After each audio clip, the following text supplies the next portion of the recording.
is particularly appropriate that in this year of Mahatma Gandhi's centenary, the Patel Memorial Lectures should be devoted to the study of some aspect of his life and thought.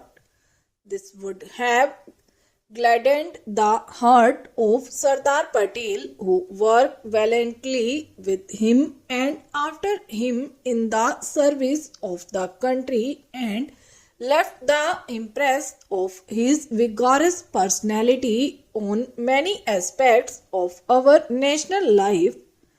Gandhi has made a unique impact on the mind and heart of his age, although many of the values which he deeply cherished were at a great discount in the world. This is a good opportunity for us to assess some of the results of this impact as objectively as possible and to examine his relevance to the modern world. There are many persons, not all by any means his detractors, who sincerely think that the Gandhi era is over.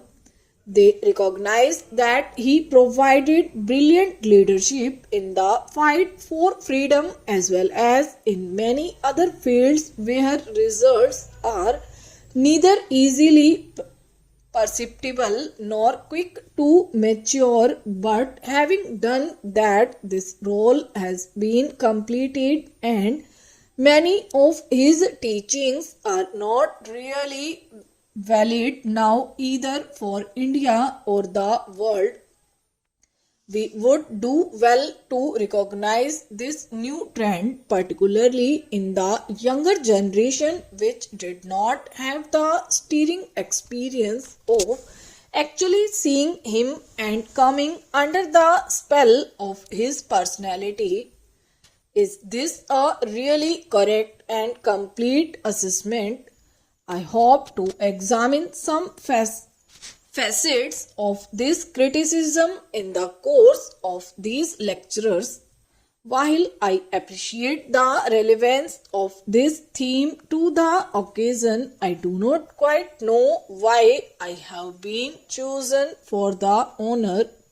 Some of his friends and co-workers are luckily still alive, a few of them present in this hall who had known him longer and more intimately, whereas I came into contact with him mostly in the last decade of his life.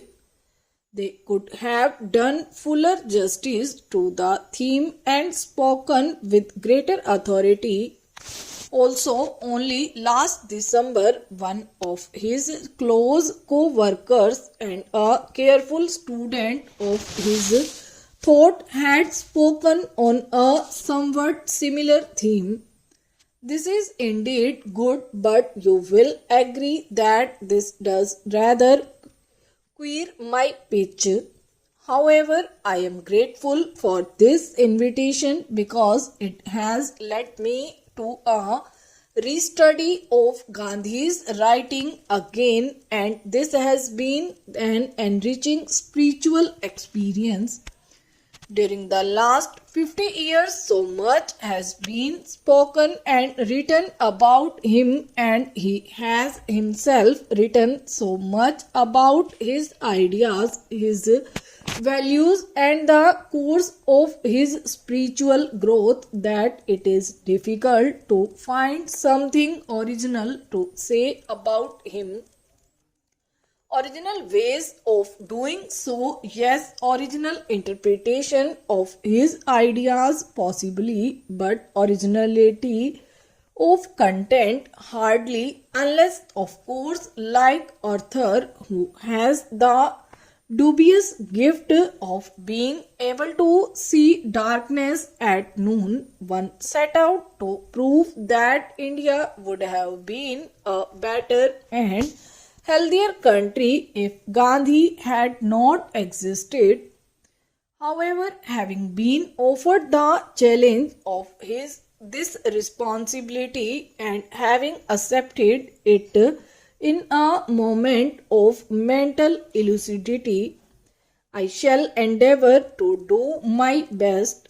As you know, my first lecture is entitled The Lovable Personality of Gandhi II, Gandhi's concept of religion, and the third, Gandhi's concept of culture. I consider the last two to be particularly significant facets of this thought, both for India and the rest of the world.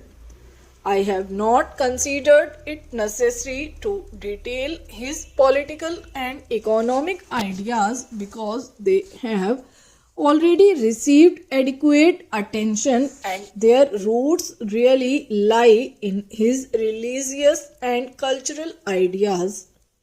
The best commentary on Gandhi is provided by Gandhiji himself, and therefore I have preferred to rely mainly on his writings and speeches and made them the starting point of my thinking.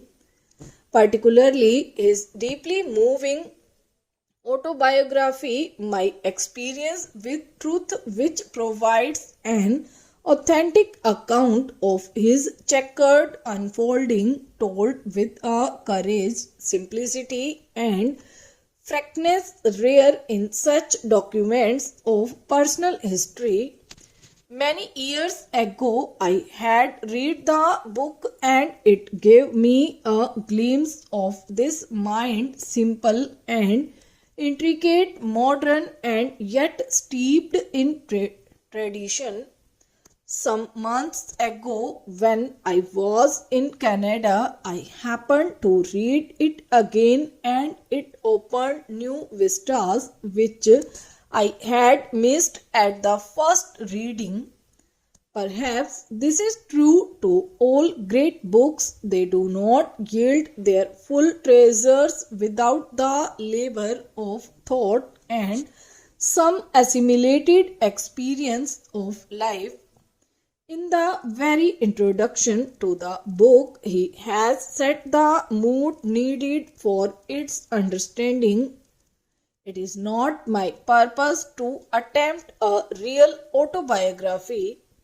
I simply want to tell the story of my numerous experiments with truth, and as my life consisted of nothing but these experiments, it is true that the story will take the shape of an autobiography. I believe, or at any rate flatter myself with the belief, that a connected account of all these experiments will not be without benefit to the reader living in any part of the world. Stop.